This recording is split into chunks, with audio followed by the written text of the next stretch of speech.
everybody, welcome back. Andre here, and today I would like to show you a cool new way of playing the pentatonic scale. I think a lot of you haven't really tried this, and it will add a whole other dimension to your improvisations using this scale, which usually is associated with playing 2 notes per string. You all know the pentatonic box. By the way, we're in the key of C minor, so on the 8th fret of the 6th string, I think all of you know this.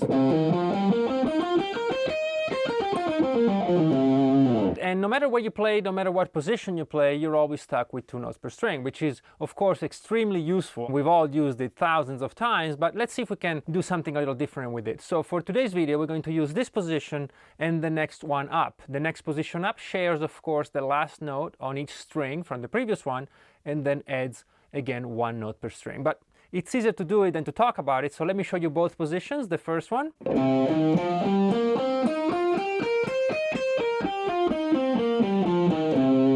And the next one up on the 11th fret of the 6th string.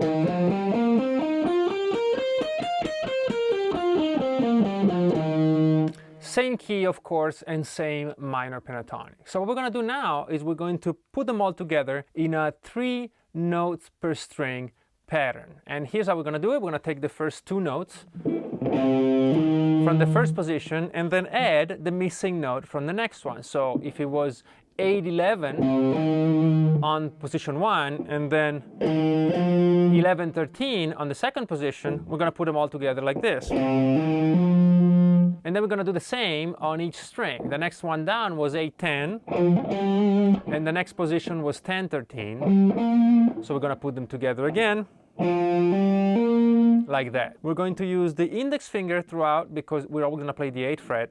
And then we're going to use the little finger for the highest note all the time too.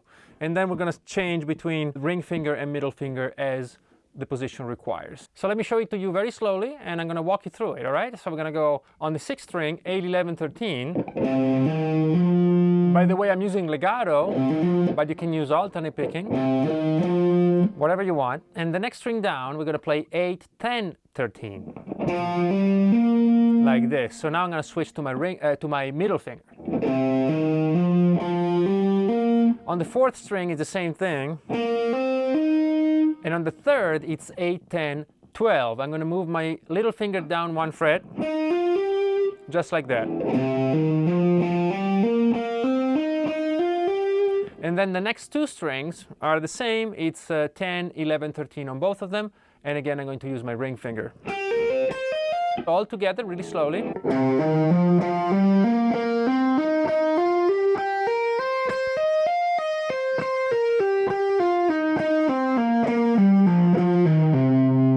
But this would be a bit too easy, right? So I devised a little exercise for you. It's a little sequence, and I'm going to show it to you from close-up.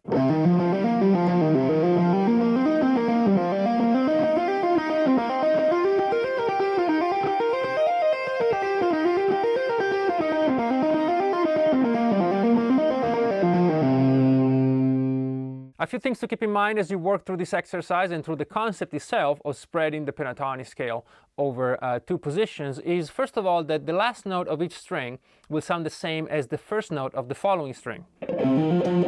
This F is the same as this F, and that's actually not a problem. It's a cool thing. It will create some really interesting phrasing for you. The other thing is you should try to figure out a good fingering that works for you, which could be the same as it does for me, but it doesn't have to be, and then stick to it, because as you work your way through these things, some of these can be pretty complex. So I'm using the index finger and the little finger for the extremes, and then I'm using the middle finger on the 10th fret and the ring finger on the 11th fret, but this could change.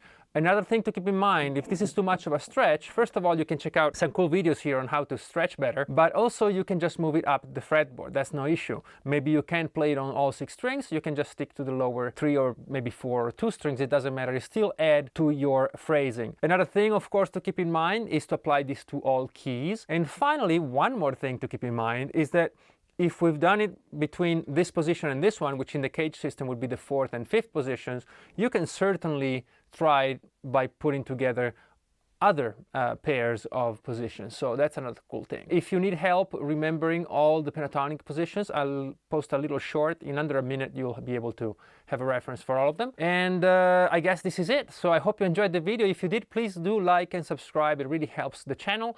And I look forward to seeing you very, very soon. Bye-bye.